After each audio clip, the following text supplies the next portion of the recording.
जय बोलो बराबर भगवानको जय हो। यसरी पृथ्वीलाई भगवानले उद्धार गर्नुभयो। जुन ठाउँमा लिएर जानुभयो भगवान परब्रह्म ब्रह्माण्डलाई सबैजनाले अनेक थरबाट बार ध्यान गर्न लागे। जय राम नारायण नारायण भजपराणी नारायण नारायण भजपराणी हरि।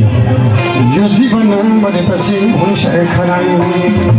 नारायण नारायण भजपराणी यो जीवन मरेपछि हुन्छ खरानी।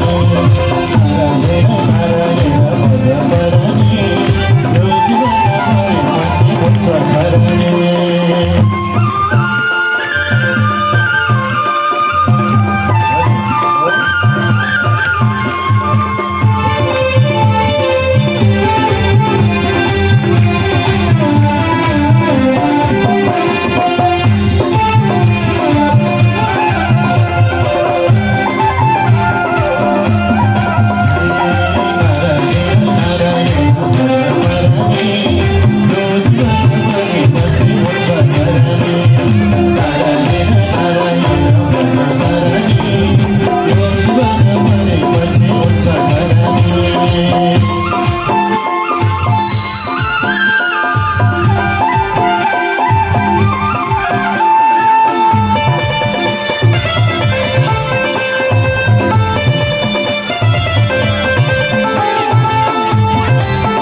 यो जीवन मरेपछि हुन्छ खरानी।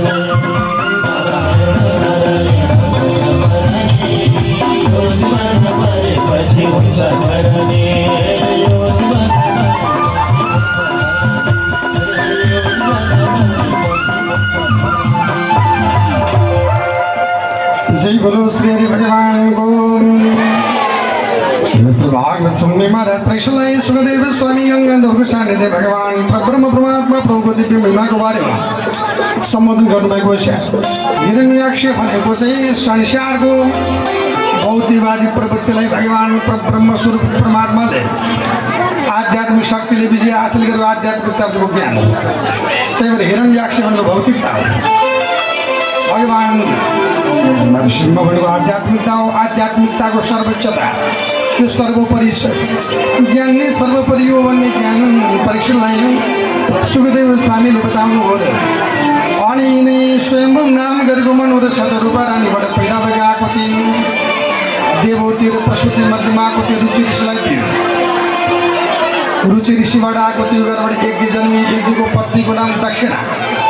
त्यही भएर यज्ञलाई खुसी पार्नको लागि दक्षिणा दिने चलन त्यहाँबाट आएको। ध्यान गरेर सुन्नुहोस् है त। यज्ञमा दक्षिणा दिने चलन छ नि, त्यो चाहिँ बाहुनलाई दिए होइन, यज्ञलाई खुसी बनाएको। किनभने यज्ञको श्रीमतीको नाम दक्षिणा पहिल्यैबाट। यज्ञ हुनका लागि दक्षिणा नभइनौँ, दक्षिणा नभइकन यज्ञ परिपूर्ण नहुने।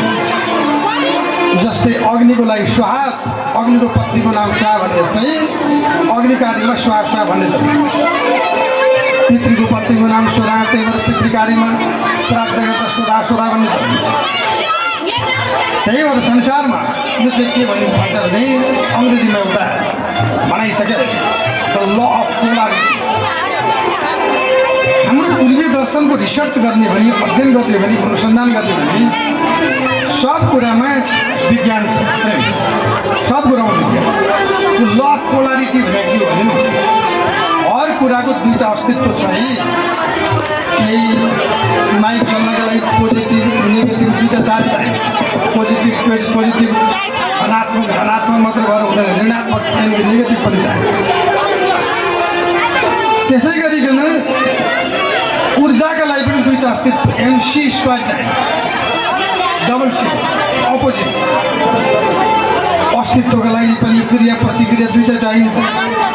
Newton in every reaction there is equal but opposite reaction. त्यो पोलारिटी भनेको दुईवटा अस्तित्व।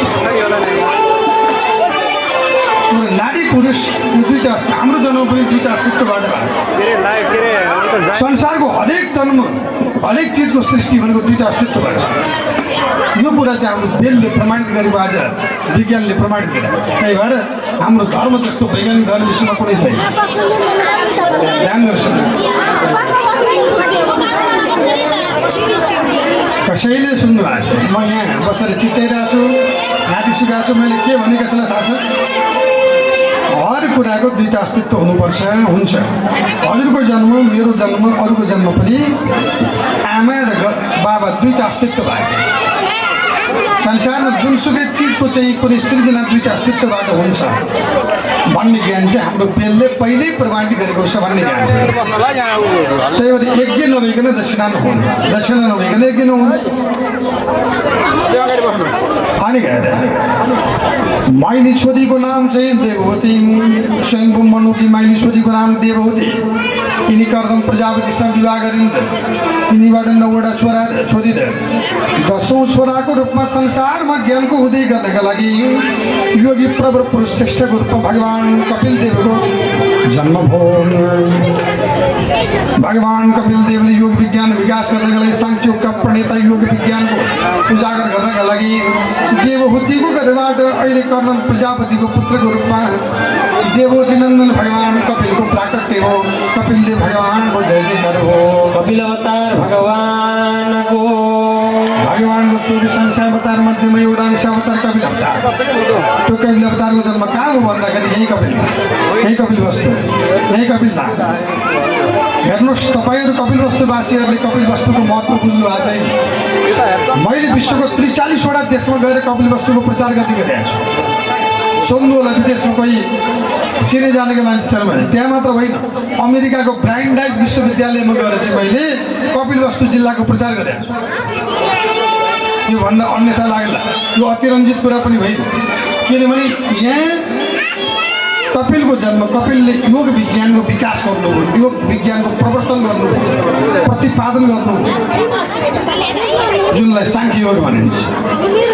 भगवान् कपिलले जुन साङ्ख्यको सिद्धान्त कसरी ल्याउनु भयो भन्ने विषयको लागि आउने अध्यायबाट महाराज परीक्षितलाई सुखदेव स्वामीले भगवान् कपिल देवको महत्त्व, यो कपिल धामको महत्त्व, कपिल वस्तुको महत्त्व, यो क्षेत्रको महत्त्व अनि कपिलदेव भगवान् परब्रह्म परमात्माले ल्याएको नीतिगत सिद्धान्त र संसारमा दिएको ज्ञान सन्देश के हो भन्ने विषयका लागि आउने अध्यायबाट महाराज परीक्षितलाई सुखदेव स्वामी सम्बोधन गर्दै हुनुहुन्छ भन्ने प्रसङ्ग यस अध्यायबाट विस्तार गरियो। श्रीमद् भागवत महापुराणको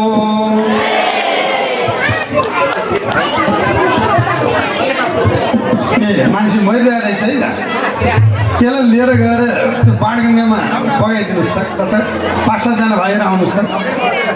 मरे मान्छे मूर्तिबाट हाँसिरहेको छ।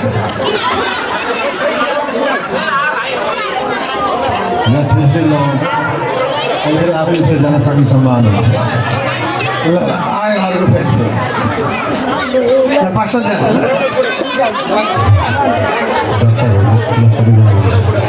मरे मान्छे समाउन आउनु भनिरहेको छ।